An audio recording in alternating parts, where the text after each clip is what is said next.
I'm a big fan of Stokely Carmichael, and I was watching a interview he did in Face the Nation, like on YouTube a I while saw back. that. You saw that? Yeah, I saw that video. Uh-huh. And uh, and he talked about segregation and Hmm. integration, and he was organizing, as you know, like around sheriff's elections in the Deep South to get like black representation. And so, and Hmm. I've seen on your Instagram in the past that you have backed political candidates. Is I that have. something that you like? Is that something that you do very seldomly? Like, have you been? What has been your experience in doing that? Like, are you Yo, disappointed? believe Are you believe it or not, there was a period of my life where people thought that I was someone that they thought should be involved in politics as a politician. Mhm. Um, Very early, I was probably in my 20s, 24, 25, just out of law school. Um, and I don't know how I feel about that now, because I used to wonder, like, what are they seeing in me for them to say that? And because I had so many issues with politicians and voting, I didn't know how I feel, but I did know I didn't want to be anybody's politician. Right. So what happened was, through the combine and through the voice that the combine had established, and the platform that we had established, and the things that we were doing in the community, people from Al Sharpton to a bunch of these politicians were reaching out to us, because what we were realizing is, you know, it's a hustle for some of these people. So they see new people coming along who are not, you don't got anything for me. Listen, I'm not screwing your women. I don't want what y'all want. I'm good with what I got. That's dangerous to some people, that I realized. But they saw that we were making moves in communities that they were no longer going into, only when there was a problem.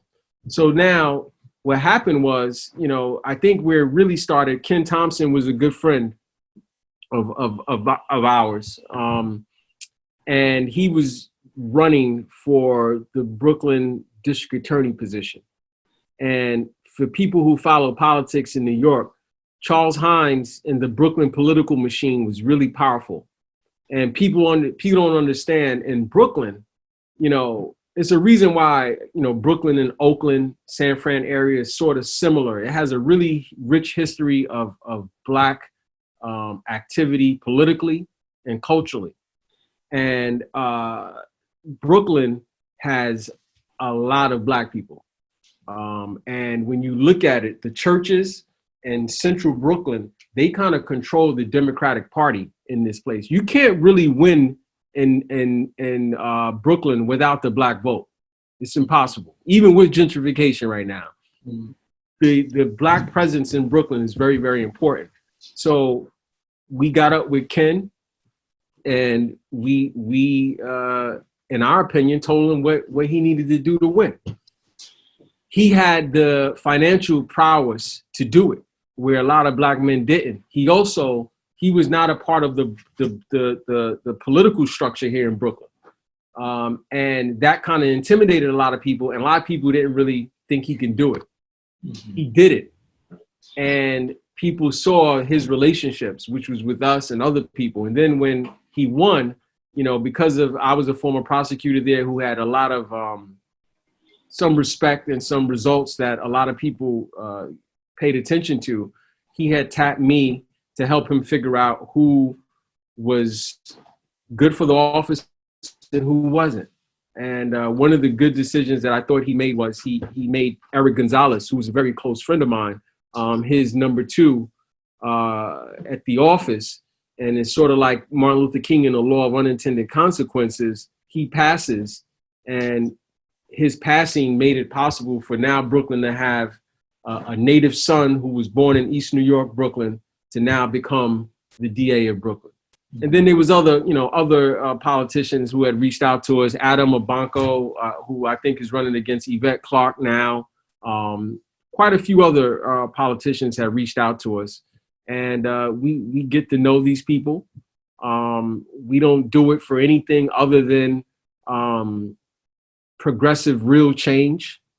And that's been the role that we've been playing politically. But we really rather have the relationship with the community. You know, if it was up to me, I would love to see an intergenerational approach to politics in our neighborhoods, from education to healthcare to housing to you name it, development. And those young people drive the energy in our community so that we're not just privy to what Cuomo says or de Blasio says or this politician or this Democratic leader. Like, we actually have our own agenda